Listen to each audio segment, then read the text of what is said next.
what we're gonna do, I decided we finished the Gemaras on Kuf Ches in Bava Metzia on Dinah de Bar Metzra, and what we really should do now is see the Meforshim that are on the sheet that I sent you.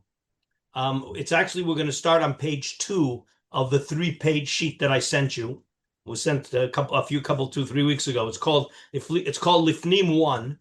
I hope everybody has it. You can either open up now. If you didn't print it out, it's probably Kedai, but we're going to see a few Rishonim on the whole sugya of Bar Metzra. And again, it's going to give us start giving us a picture of the subtleties and the nuances of the Asisa Hayosher V'Hatov. We ended off last time, and I was reviewing the recording, and the idea that when the bar metzra and a stranger are coming to buy the land, and the stranger had some financial advantage, he's coming with cash, and the bar metzra has to go and organize the cash. So the Gemara says very clearly that the person coming with the cash gets the field.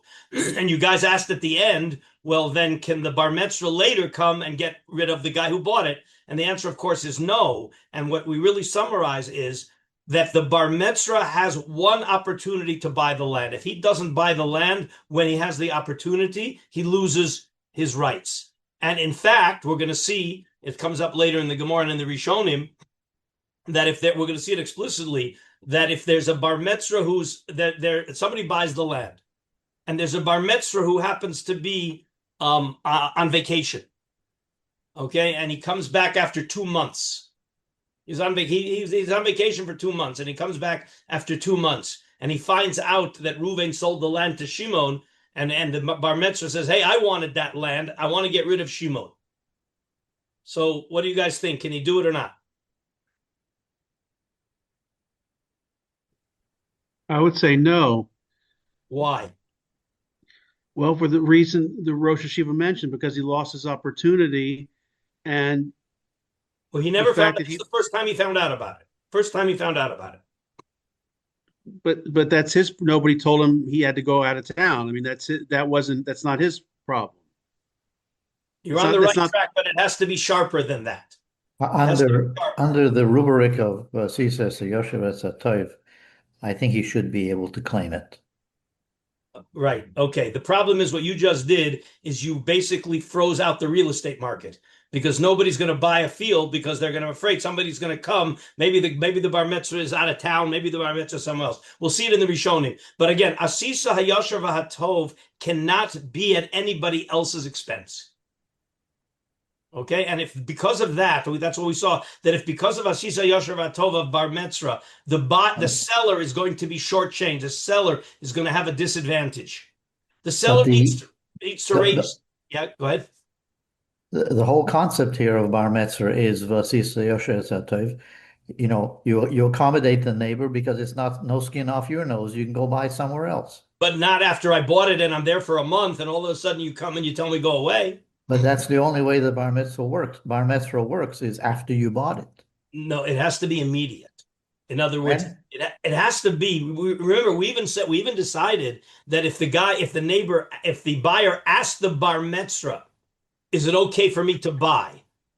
and he said, "Yes, it's okay." The only justification is, as we'll see some of the Rishonim, that the bar metzra wants to get a fair price. And therefore, he wants somebody to buy it. But, let's see some Rishonim, and I think this will be clarified. So if you want, it's on the second page. We'll start with the Meiri. And again, you've got to realize that Ephraim, you've got to realize that Hasisa Yosher V'Hatov can't be, you can't pull that out for everything just because it's good for you. We can't say, oh, we're going to do something good for you at somebody else's expense. I understand that, but the whole concept of bar metzra is based on Vasisa Yosher Satov, because the neighbor can go to the buyer and say, "What? No skin off your nose. Go buy the land somewhere else. This is very important to me." So it's part and package, part and the same as Vasisa Yosher Satov. Otherwise, when will it apply? It applies when there's a sale and the bar mitzvah wants the field. Right. If somebody else comes in and buys it instead, he can say, I want you away. Let's see Rishonim. You'll see how it plays out, okay? Because again, we've got to remember that there's always conflicting interests here. But the minute the person who bought it can show that you're doing something at my expense, you can't tell me I have to do a Sisa Yosher Batov at my expense. It has to be no skin off my back. Yeah, we understand. Okay, so let's see. So let's open up the Meiri. It's at the bottom of page 2. It's at the bottom of page 2 in the sources. Never see it's Meiri Bava Metzia Kuf Ches Amud Aleph.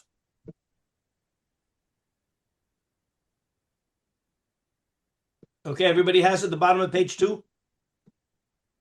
Okay, so says the Meiri.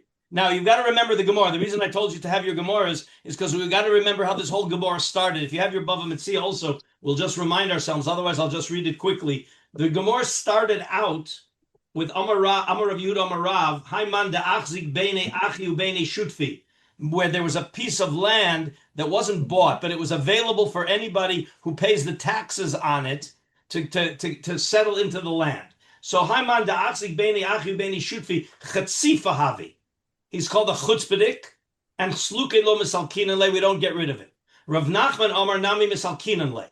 If he went in with a claim that you took land that is part of our shutfus. In other words, there's a land available within the surrounded by shutfim, right, or shutfim or family. Then you can get him out. But says Rav Nachman, mishum de dinah de bar metzra lo misalkinan le. If the only claim you have is not that I want you out because I'm a bar metzra, but then you can't get rid of him. You can only get rid of him if he bought it because you're shutfim in the middle. But bar metzra is not strong enough. And we'll see in a minute how this plays out. And nardoy amar afilu dinah de bar metzra misalkinan le. Okay, so let's see the Meiri now. Remember that Gemara because some of the Rishonim are going to deal with exactly what's going on there. Shnayim o shlosha. I'm in the Meiri. Shnayim o shlosha. Shahayel hem sada echad b'shutfus. Mitzad achva o shutfus acheres. So we have 3 people who are partners in a big piece of land. And they're partners. Uba echad mehem. And one of the partners wants to sell his portion of the land. He's going to sell out his partnership. So again, you got Reuven, Shimon, Levi, they're partners in a big piece of land. And Levi says, you know what, I'm selling my land, to my partnership, my third of the land, I'm selling to Yehuda. Right. Reuven and Shimon can give Yehuda the money that he paid Levi and take the land. Meaning that they have rights, they have first refusal rights on the land because they're partners. They're partners. Even if Yehuda was a metzron to that big piece of land. So imagine the picture. You have Reuben, Shimon, and Levi are partners in a big piece of land. Yehuda has adjacency to that land. So if Levi sells to Yehuda, Reuben and Shimon can get rid of Yehuda because they have priority over the metzron. That's because the nosim lo damim shenosan v'holech lo. Why? Right. Because they're partners. Because it's a partnership. Again, the rights of a partner, the rights of a partner to buy that piece of that section, it overrides the rights of a metzron to buy that section. Right. Exactly. Okay. V'chein afilu hayalem harbe sados b'shutfus. There are multiple fields that they are partners in. Again, we have Reuven and Shimon. They own 5 pieces of property in partnership. Hol v'lo cholku, since they haven't yet divided up the partnership. Ein metzron zoche b'klal. None of those partnership fields can be sold to a stranger because as long as they haven't divided the partnership, everyone is an equal partner in each field, and therefore they take precedence over the metzron. But im nitbarer chelkom shel kol echad ve'echad. But let's say they had built office buildings in partnership, and they decided, okay, you'll take these buildings, and I'll take the other 2 buildings. Then Ein omrin od shisalko acharo shutuf acherim alokim hol ve'ein mitzrodim. But once they divided it up, so now that partner who got his piece, he has no more rights for the other piece. Okay, if Reuven took his pieces and Shimon took his pieces, and Shimon now wants to sell to Levi, Reuven has no more rights as an ex-partner than the Metzra. V'kulam nasu v'kulam nasu ke'achar shecholku v'kulam nasu me'achar shecholku rechokim le'inim zeh v'zocha bo ben Metzar, and therefore the Metzar gets it because once the partnership is divided up, the ex-partners have no extra rights. Me'ata. Now, here's the now gives a lamaisa. Halokeach karka me'acher ve'eno Metzron shalom. So again, so halokeach karka me'acher ve'eno Metzron. So we've got here Reuven has a piece of property, okay, and Shimon is a Metzron, and Levi is not a Metzron. So he sold it to Levi. Lokech karka me'acher ve'eno Metzron shelo yochel haMetzron l'salekes halokech b'damim shenasan davar ze tiknu chachamim. Again, so look what happened. Again, remind you, this is basically the basic case of Bar Metzron. Reuven has a piece of land. He sold it to Levi, who's not a Metzron. Shimon the Metzron can come, give Levi money, and say, please leave the land. And look at the next word of the Meiri. Okay, Ephraim, I want you to pay attention to the next word. The ivtu bezeh midas hadin. They twisted the midas hadin. La lokeach mishum vasisa yasher v'hatov. Al pi din, the Metzron has no more rights than anybody else. Okay, and Shimon bought and Levi bought the property fair and square. But because of Asisa Yasher Vatov, we're going to twist Midas Hadin to the benefit of the Metzron at the expense of the buyer. Ritzono Lomar, Sheyehe Lokeach Zeh, Levi Holech B'Midas Chasidus. Look what we're calling it. We're calling it Midas Chasidus. Lahanicho Lezeh Shehu Metzron, Kedei Shehu Karkaosav Smuchin Zeh Lezeh. It's for the advantage of Shimon that he should have, I'm saying it's the advantage of Reuven that he should have adjacent land. V'hu motze likach b'mokom acher. And Levi could go buy somewhere else. Umikol makom, gedolei ha'mechabrim kosvu b'shem ha'gaonim, shim haya, here we go, this is what you didn't like. Shim haya ha'metzron b'medina acheres, o chole, o koton. V'achar zman bo mimokom sheholach. Oh Hivri, oh Higdil. And now he wants to activate Bar Metzron. Ein yochel l'salko. Why? Shimata omer kain ein oram yochel limkor karko. Nobody can ever sell their land because everybody who buys it's always afraid. Maybe there's somebody, maybe there's the Bar Metzron's going to come and want to kick me out. Shar elokech omer la'acher kama shonim teitzi miyadi. And therefore, therefore we have to have, there has to be an element of immediacy. There has to be an element where the Metzron has the opportunity to buy and he passed it up, or he didn't know, he wasn't there. You can't penalize the buyer just because the Metzron now didn't know about it. You can't penalize the buyer. Okay, it's only when all else is equal. Question, Daniel. Yes. Yes, maybe I should have asked this question a long time ago, but since this is like we're back to the ABC here of Bar Metzra. Right? And Basisa Shar Ve'atatov with Midas Chasidus. I'm thinking in terms of you mentioned a few buildings, right? I don't know, I mean, I'm not a Bucky, right? But there are people here who are much more Bucky, right? You got a few buildings here in downtown Manhattan. Wait, let me stop you right there. I got to stop you right there. Okay, yeah. You're going to see whether it applies to whether it only applies to agricultural fields or it applies to other things also. Okay, so take agricultural fields, even that, right? Okay. Right? And Yehuda the buyer, the lokeach mi bachutz, he's not a bar mitzvah, right? The guy comes from left field. He wants that piece of land because he knows that this is a very fertile piece of land. And here we're telling him, go look for another piece of fertile land of the same quality and quantity, when that might not be available to him under the different circumstances, and basically we're asking him here to basically forego maybe what's the deal of his life. Okay, so your question is going to be sharpened when we see a Tosfos Harosh that's going to say something. I'm sorry, no, it's going to be, the Tosfos Harosh is going to say something that if you have that problem, Daniel, you're going to have a much bigger problem with the Tosfos Harosh that's coming. Oh. Okay? Basically, we're saying that Jews. Okay, wait. So again, are doing business. I see that you and Ephraim Reichman are having radical arguments in two different directions. I'm just asking. I'm only asking. Wait, but I got to point out a word in the Meiri. And we're going to see this as a conceptual question. It's clearly, the Meiri calls it Lifnei Mishuras Hadin. The Meiri calls it Midas Chasidus. If to Midas Hadin. And yet, we legislated Midas Chasidus. We made the din that you have to go Lifnei Mishuras Hadin.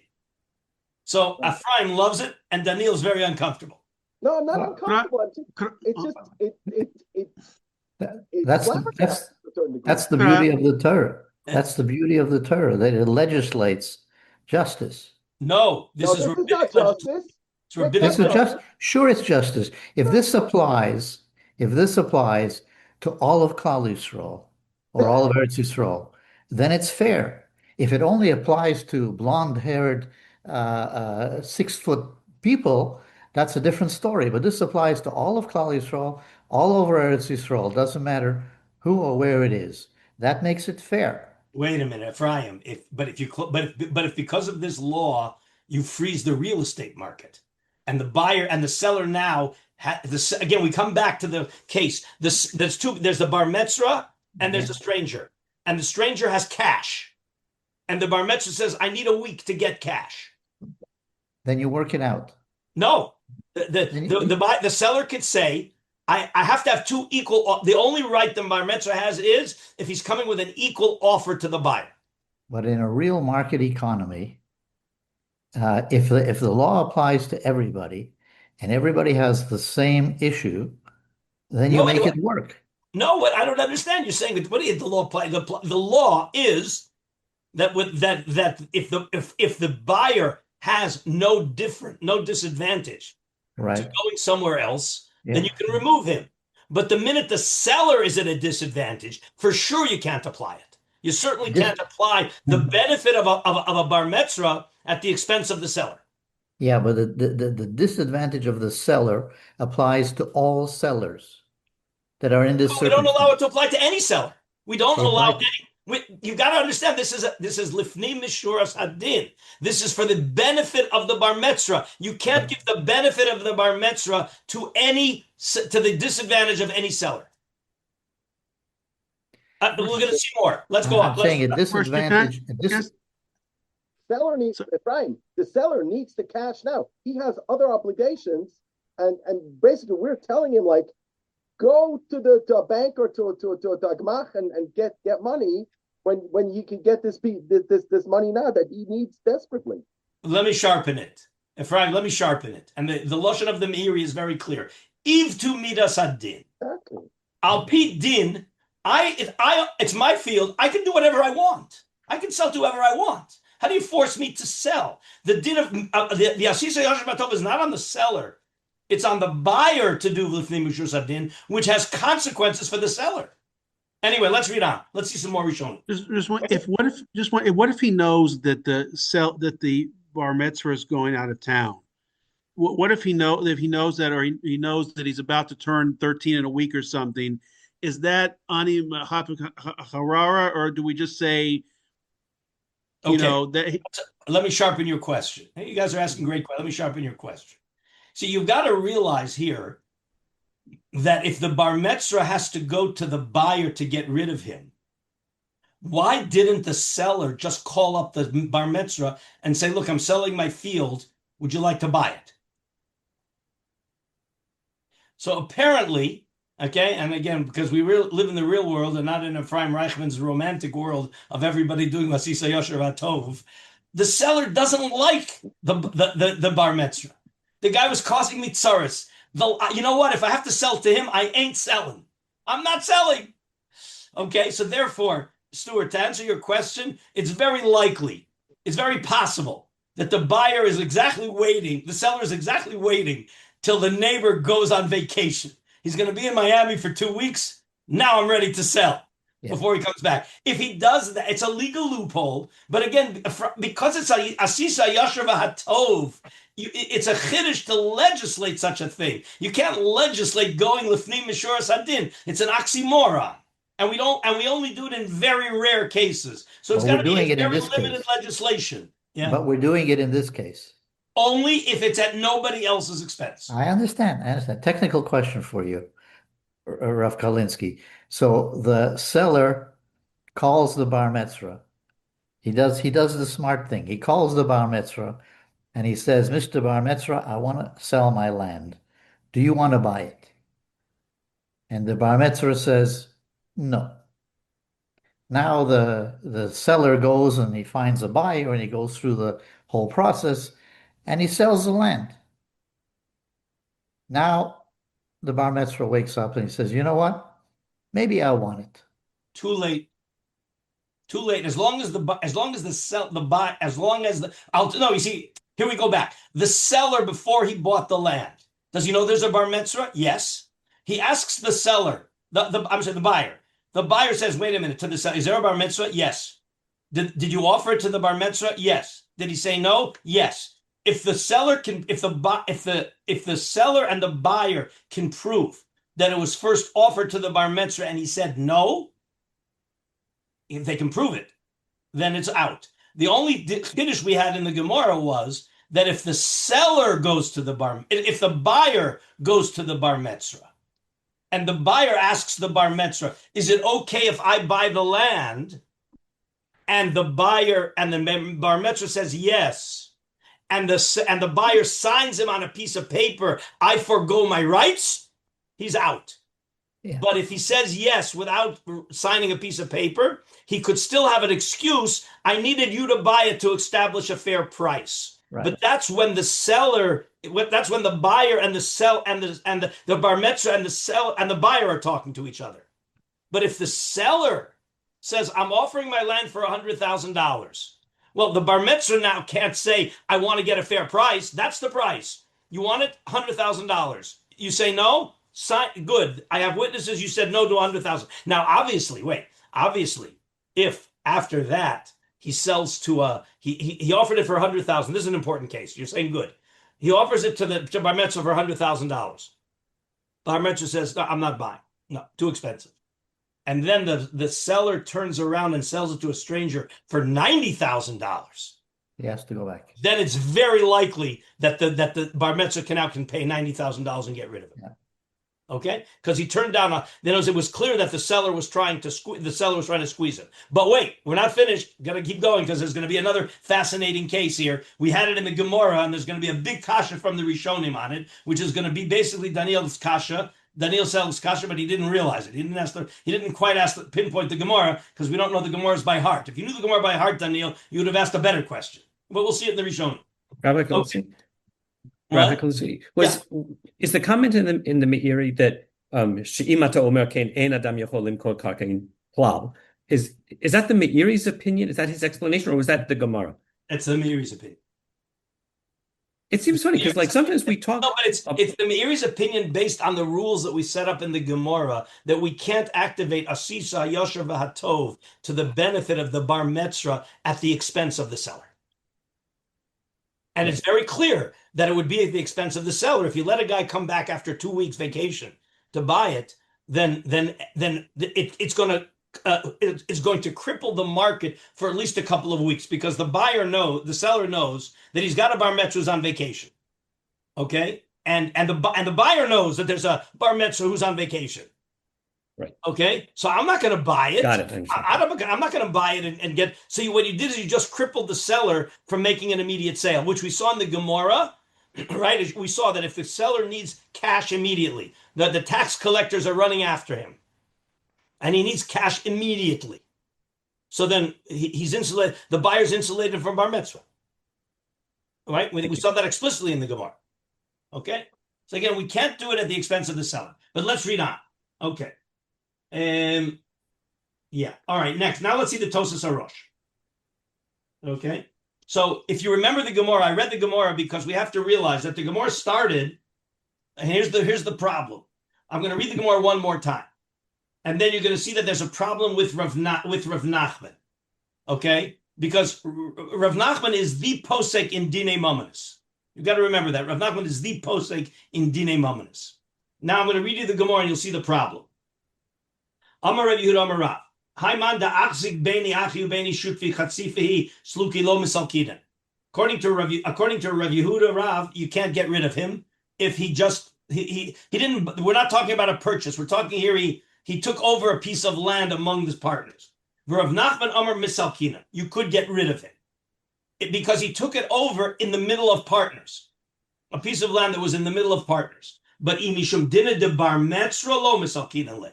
But if his claim for the land that somebody took over from the king is because of bar metzra, you can't get rid of him. You can't get rid of the guy who took over the land because of bar metzra. And Nardoi says even bar metzra you can get rid of him. Says the Tosas Harosh, second source, the next page. Imishum dinner de bar metzra lo misalkinan le. That was Rav Nachman saying about the guy who took over a piece of land. He took a piece of land from the king. So if he was a bar metzra's claim, he can't be removed. Pirush Rashi, the Rav Nachman lesle dinner de bar metzra. That was what Rashi said. The kasha Rav Nachman hilchase kavase bedini. Rav Nachman is the posek achron in Dinei Mamonis. Lesle dinner de bar metzra. Rav Nachman doesn't hold of the regular din of bar metzra. The odd kasha de lo ashkechan shuma mora de lesle dinner de bar metzra. We never found anybody who argues on the dinner of bar metzra. So what's the Gemara saying? Rav Nachman holds there's no dinner of bar metzra here. V'od kasha de Rav Nachman gufei ka'amar b'samuch. Rav Nachman himself was the one. Remember the case? Zavin b'masayim v'shaveh maneh. It was worth 100, and the buyer paid 200. Worth 100, the buyer paid 200. Eino no lekarkaos, and if the bar metzra wants the land, he's got to give 200, even though it should have been sold for 100. And Rav Nachman said that. So you see, Rav Nachman holds dinner de bar metzra, says the Rosh. V'ametzun ka'amar kasher afarish. Okay, so therefore, nira labeinu tam. When it said in the Gemara, when Rav Nachman said, Ibim shum bar metzra, lo misalkinan le, he wasn't talking about a sale. Midalo ka'amar haiman de zavin, kidikamer lekama. We're not talking about a guy who bought a piece of land among shutfim. Elanakar haiman de achzik ke'ahid de le'el. Haiman de achzik barketa de nahara. He took over a piece of land that was on the riverbank, or that there's some kind of a public domain, or something like that. He got the land because he paid the taxes. And on that, Rav Nachman says there's no dinner de bar metzra. The Kamar of Yehuda, the lo misalkinan le. Again, so this is a guy who took over land because he paid taxes. He didn't buy it. The lo misalkinan le, the ilu haisa chaviva alehem. Why do we say lo misalkinan le? Because wait a minute, you partners. Remember what happened is there was a piece of land right next among there was surrounding partners, and somebody came in and paid the taxes. Well, why didn't the partners pay the taxes? I guess lo haisa chaviva alehem. Kvar hayu mikablim osam in amelech. If these partners loved the land, they should have gone to the king. Elavare lo hayu shoshin aleh. They were not worried about it. So by the fact that they didn't go to the king and pay the taxes shows they're not interested. And now all of a sudden they woke up too late. What does Rav Nachman hold? But Rav Nachman suffered loka hogan asa. Rav Nachman holds no. Yes, misalkinan lay. If their claim is that we were partners or brothers, then because the guy is asa shaloka hogan, asa shehuchzig bein achim v'shutvim. Why didn't you guys buy it? We were in no rush. We couldn't believe that there's going to be somebody so chutzpahdik to come in and pay the taxes right in the middle of our land. It's a chutzpah. They didn't assume someone's going to do chutzpah. But if it's bar metzra, okay, why? Because now we say, wait a minute, if it was so important to you, right? Why didn't you go and take it?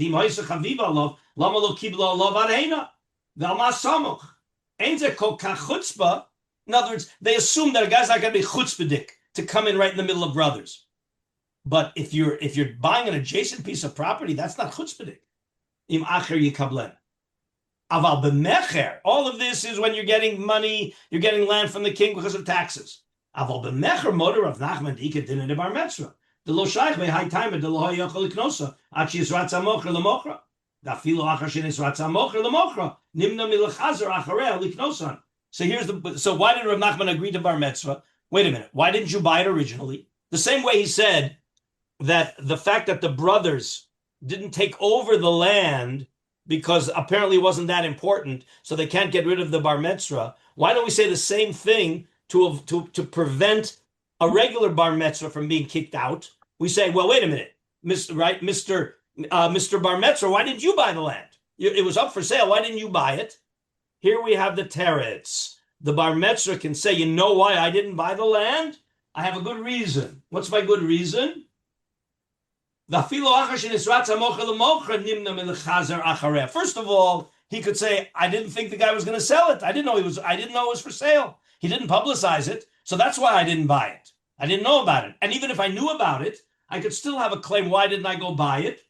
I didn't want to go and take up the offer because I was afraid he's going to overcharge me. I heard it's up for sale. There was no price.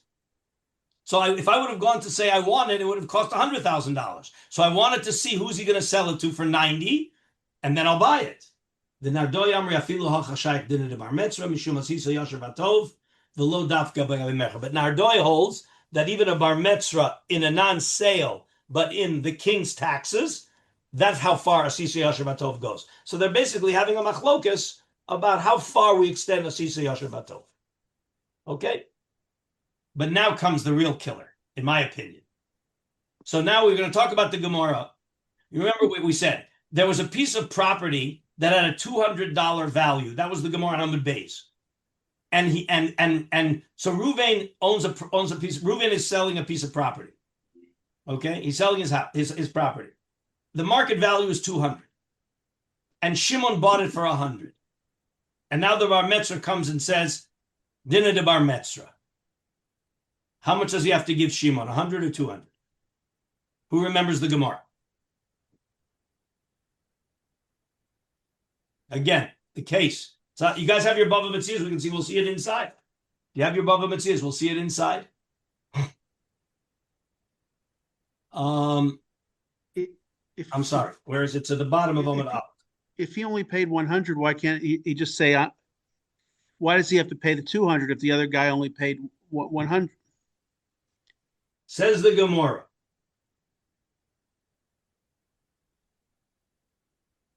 Zovan b'mosan. It's two. If you have your Gemara, it's 6 lines from the bottom. On Kuf Ches Amud Aleph. Stuart, it could be you asked that question because I don't think you were here the first day we did these Gemaras.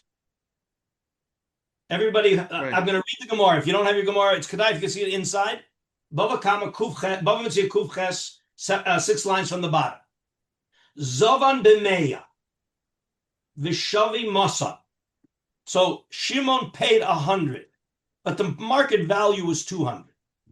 He got a great deal. So then the din is chazina. We have to see. How did Shimon get a $200 piece of land for 100? If he would have sold, he didn't sell to Shimon for 100. He would have sold it to anybody for 100. He just needed cash quickly. Okay? And he would have sold it to anybody for 100.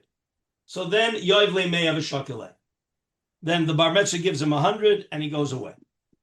But but if he only sold it to Shimon for 100, because he's a friend of Shimon, he owed Shimon a favor, and it was a special deal for Shimon, then Yoiv le masan v'shakileh, he has to pay 200. Are you following? Daniel, I expect now from you to get a big question. The land is worth 200, but the guy put it on the market for 100 because he's desperate for cash. And Shimon comes in and he bought it for 100. Comes along the Bar Metzvah Levi and says, here's 100, out. Nobody's thinking of the Rosh's question. So here, the bar mitzvah, who really wanted this piece of land, he really wanted it. But for some reason, he missed the story. We don't know what happened there. He missed it. So now he's willing to pay 200. No. The bar mitzvah wants to give him 100. He said, how much did you pay? You paid 100. Anybody could have bought it for 100. You bought it for 100. I'm giving you 100. Have a good day. But if he made a special, the Gemara said if he made a special deal, We're not talking about a special deal. We're talking about the fact that the seller was ready to sell this 100 to anybody. Oh, to anybody, not to a friend. Correct. But he the bar mitzvah can come and he take did it. that for immediacy. The bar Which no mitzvah longer is can present. give Shimon 100 and kick Shimon off the field. Right. I'm surprised that you guys aren't going ballistic over this. I would say that the bar mitzvah can buy it for the same 100. And Says the the reason- Rosh. Says the and- Rosh. Yeah, and Kazina, inside. Everybody, inside. Ilu kuliyama mozulu mazbin yoivle mei avetema. Loma yiten lo hakarka klau. Lema le halokeach lemetzran. Lo ayiti yachol limso b'shum mokom acher liknot karka shaveh masan b'meya.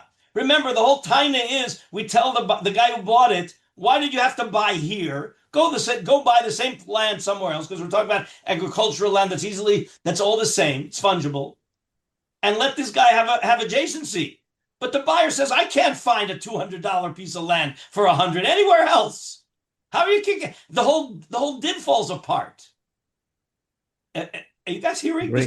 This was your question. Very good.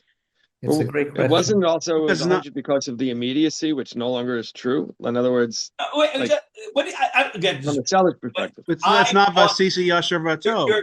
you guys are missing the whole point. You guys are missing the whole point.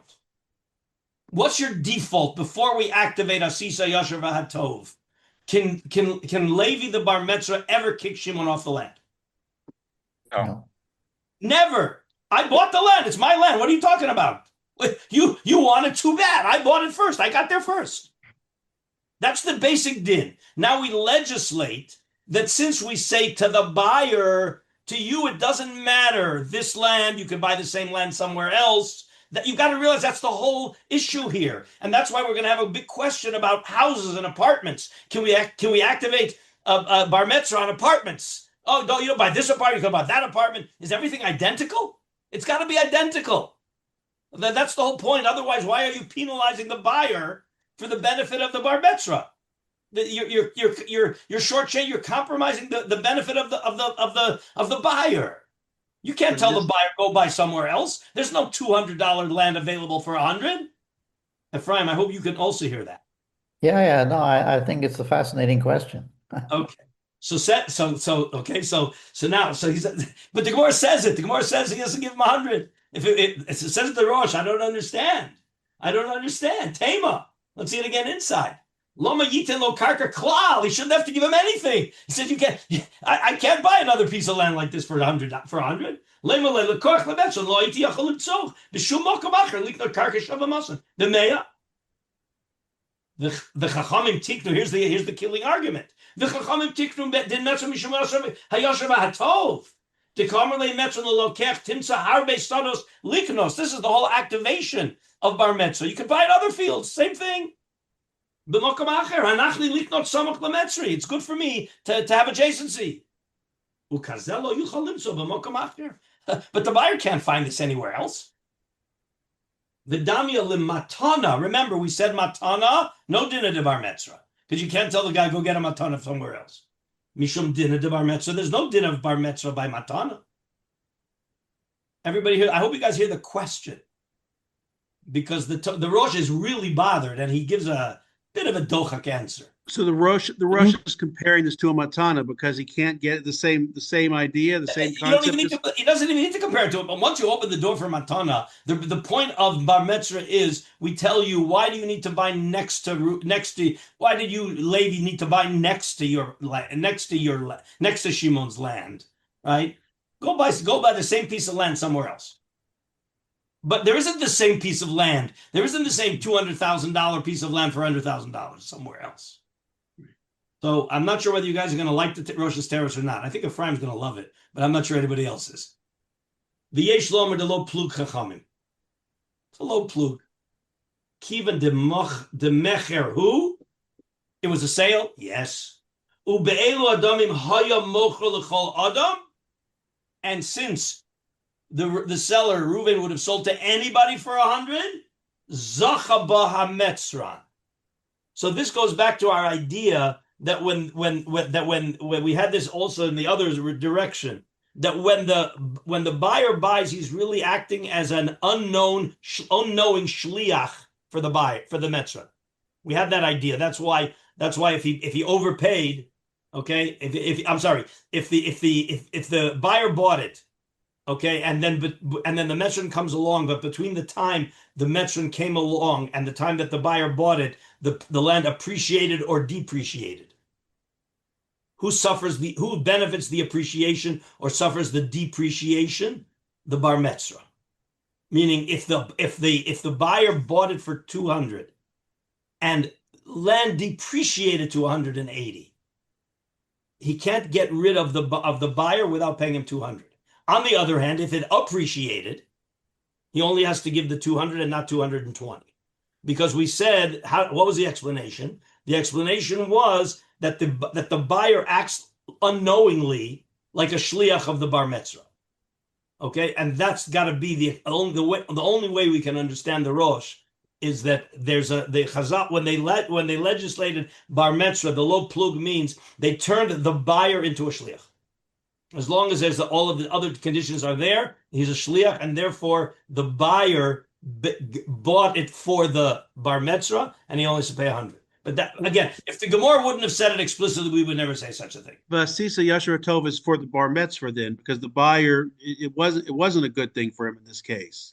Correct. Yeah, correct. Oh, yes, this is a case where because we legislated bar metzvah, and we legislated for certain reasons, the reason doesn't apply here, but we're going to say it's too bad. Yeah, you can remove the bar metzvah, which really means, again, but is it fair? So the only way you can make it fair is that when a buyer knows that there is a bar metzvah, go talk to him. You got to talk to him. Because what this law says is that as long as the bar metzvah is around and active, i.e. he's not on vacation, he's around and active, then the buyer is acting as the pseudo shliach for the bar metzvah. He's acting as shliach, but Sisi Yashar Tov has to go on the bar metzvah because the buyer can say I didn't have any Sisi Yashar, but it wasn't good for me. You got it backwards. Sisa, we talk to the buyer and tell him you have to do Yashar V'Tov. You have to do Yashar. But we tell him you have to do Lifnim Mishras Adin for the bar metzvah. For the bar metzvah, exactly. Even though in this case it's at the buyer's expense, which normally we don't allow, and that was the Rosh's Kasha. You can't do Yashar V'Tov buyer's expense. He says, right. Well, there's a low plug. They legislated bar metzvah as long as all the other conditions are in place. And again, the way I understand it is because that law really turns the buyer into a shliach for the bar metzvah, unknowingly. Okay, one more Rishon.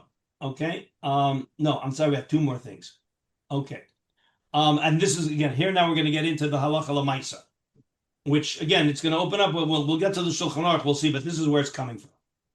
Nardoi amri afilu mishum dinin of our metzvah misalkina le'raiti kasav le'Rabbeinu Tam shepasak. This is going to be very relevant in our day to the whole concept of bar metzvah.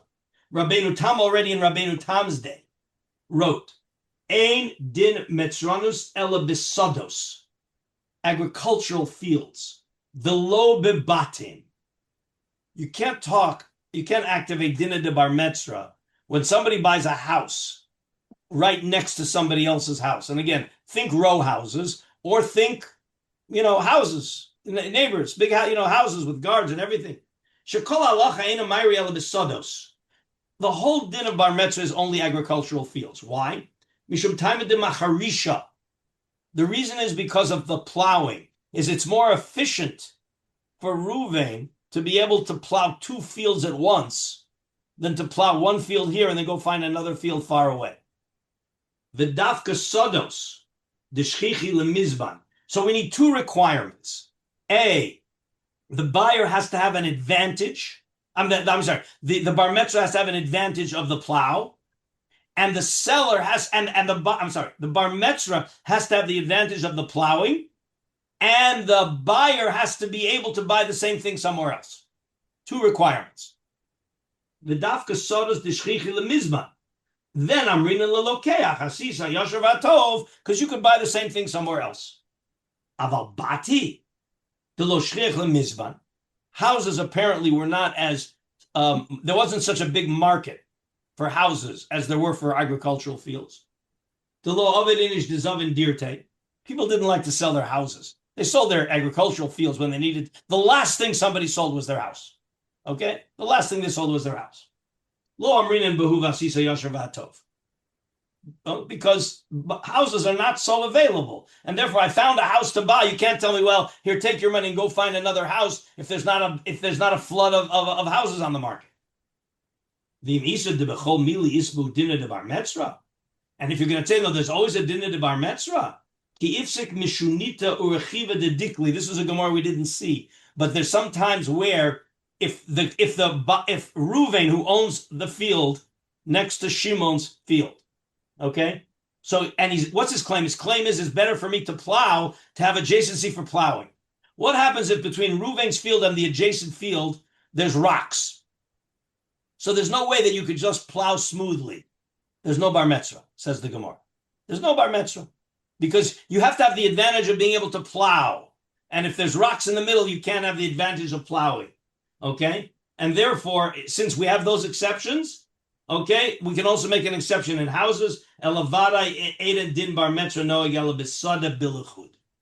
fact that we even eliminate it when there's no advantage to the adjacency because of the plowing. Certainly, in houses you can't have bar mitzvah. This is the opinion of Rabbeinu Tam. Okay, I would have thought that any advantage to the bar mitzvah would apply. Let's say it's not about plowing. Let's say he wants to build a bigger barn.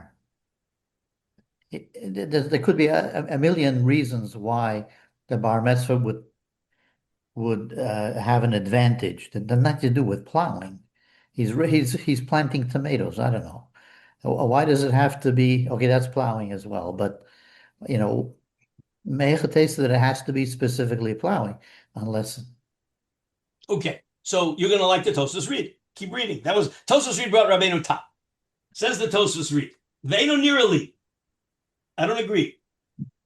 Ta'ashta b'shchinos sode kapte inish ve'amrinin behu ve'asisa yasher v'hatot kol shechem b'shchinos batim ve'amrinin tov shechin karav me'ach rachok.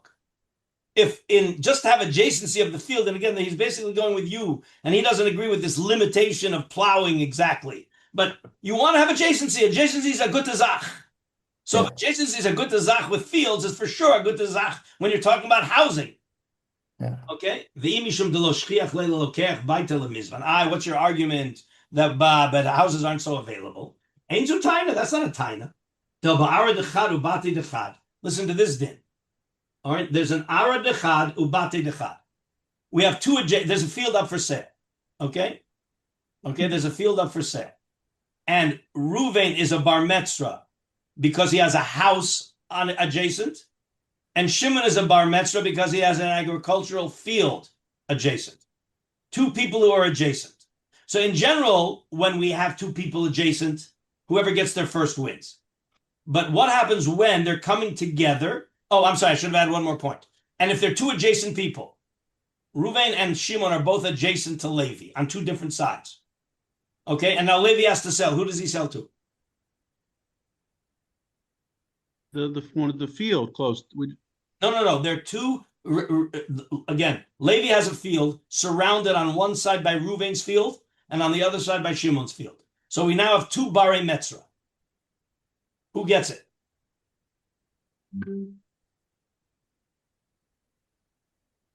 Would you say neither one because they have an equal claim? And Oh, you mean so now the seller can't sell because he has two people equal Bar Metzras. He can't sell. No, the highest bidder gets it. They're both offering the same price. And flipping a coin is not Whichever one he wants. Whichever one he wants. It's up to now the seller can sell to whoever he wants. And whoever he sells to, the other guy has no din of bar mitzvah.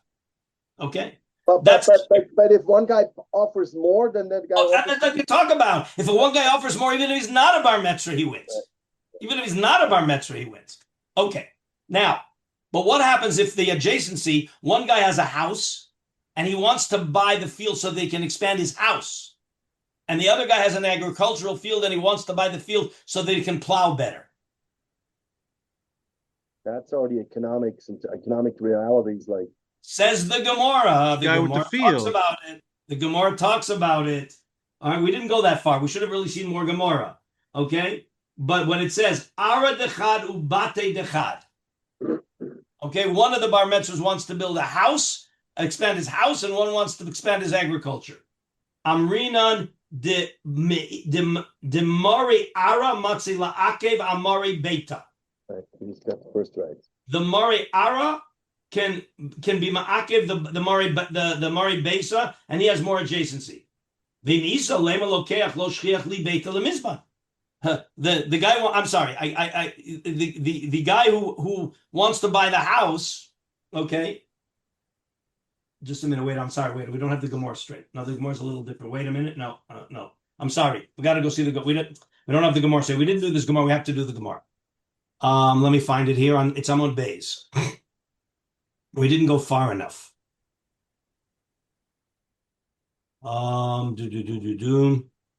Here it is. It's the wide lines. If you have your Gemara, we really need to see it in the Gemara. Ara dechad ubati dechad. It's the first wide line. Right. What's the scenario? I got the scenario wrong. Where's the Rashi starts?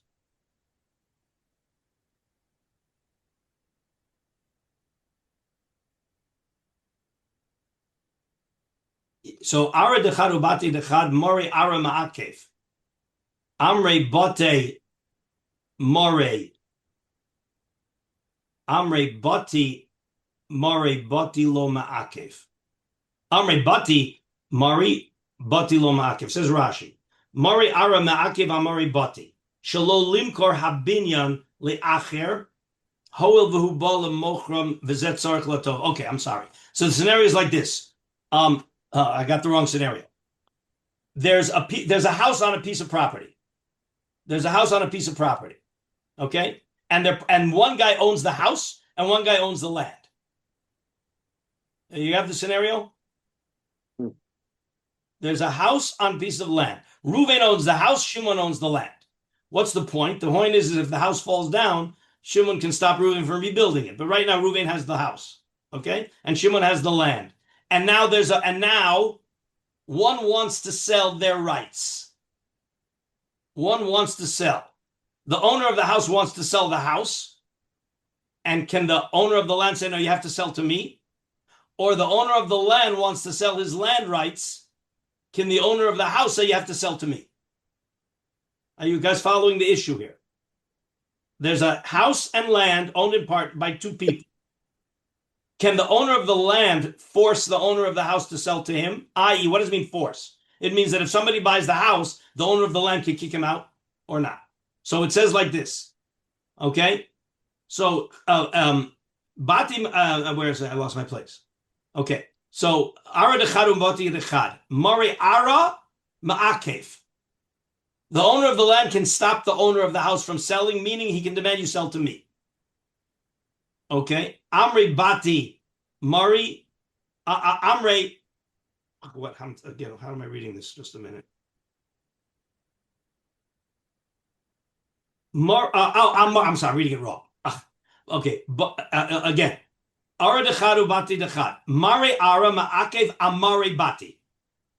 The owner of the land can stop the owner of the house from selling, meaning the owner of the land can demand that the house be sold to him, which makes perfect sense. What about mari bati? Can the owner of the house demand that the land be sold to him, to the owner of the house, or can the owner of the land sell to whoever he wants? Lo ma'akev. Amari da'ara. He can't stop. In other words, like this. The owner of the house cannot stop the owner of the land from selling. The owner of the land can stop the owner of the house from selling, and he gets first rights. Says Rashi, why? Mori ara ma'akev amori bati. I'm in the Rashi. Shalolim korabinyan le'acher. Don't sell the house to somebody else. Sell it to me. Why? The hoil v'hu ba lemochron v'zet tzarech law. It's clear that the owner of the land wants the house also, right? Tov sheyeh binyano b'karka shalo v'ika yasher v'tov. In other words, the owner of the house certainly wants, right? The owner of the land. I'm sorry, the owner of the land can stop the owner of the house from selling to somebody else because he certainly wants to be able to have both the house and the land.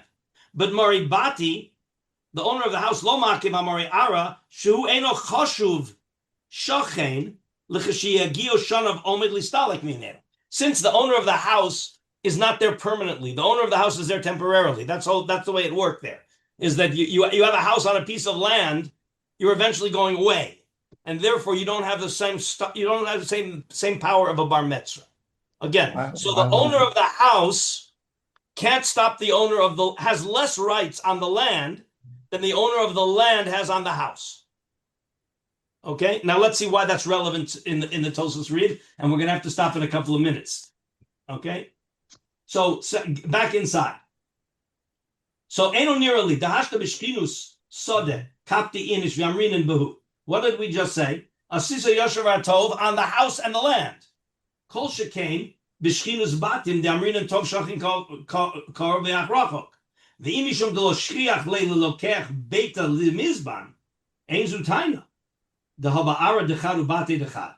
When we saw that the land belongs to one and the house belongs to another, amrinan mare ara matzi la'akev amare beta. He can stop the owner of the house from selling the house to somebody else.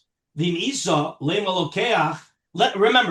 the owner of the house wants to sell to somebody, correct? You got to remember the dynamic here. We have the owner of the land. Reuben owns the land, Shimon owns the house. Shimon wants to sell to Levi. It says that Reuben can stop Shimon from selling to Levi, and Levi can be basically bought out.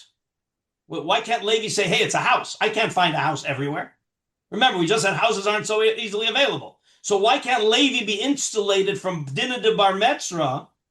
Because houses aren't so available. And yet we say Levi's not insulated from Bar Metzra. Are you guys following how the dynamic is playing out here? The owner of the land, if Levi buys the house from Shimon, the owner of the land, Reuben, can get rid of Levi.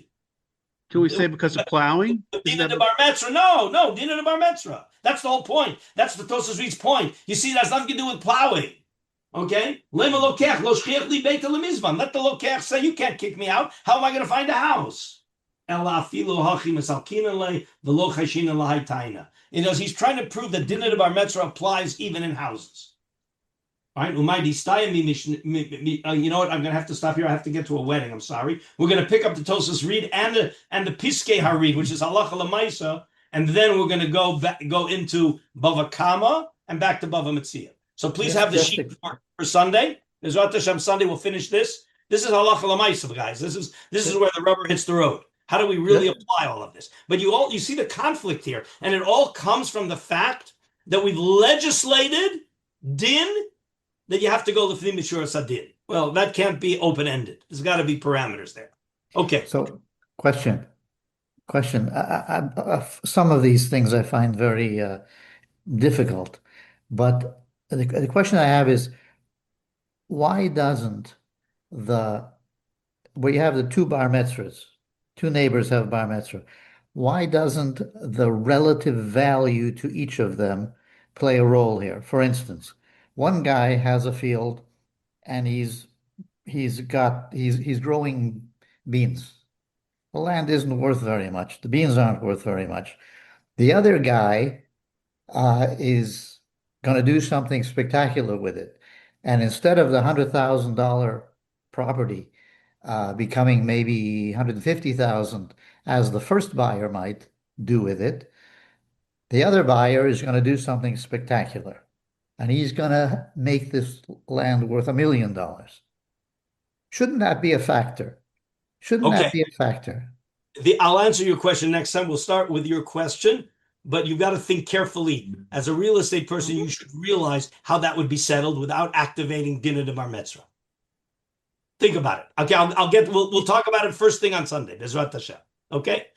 It plays out halacha l'maisa. You're talking, this is going to be in the halacha when we get to halacha, but we should be able to figure it out first. I got to go. I must go to a wedding. They're waiting for me. Okay. Okay? Kol Tuv. See you Okay. Sunday. Bezrat Hashem.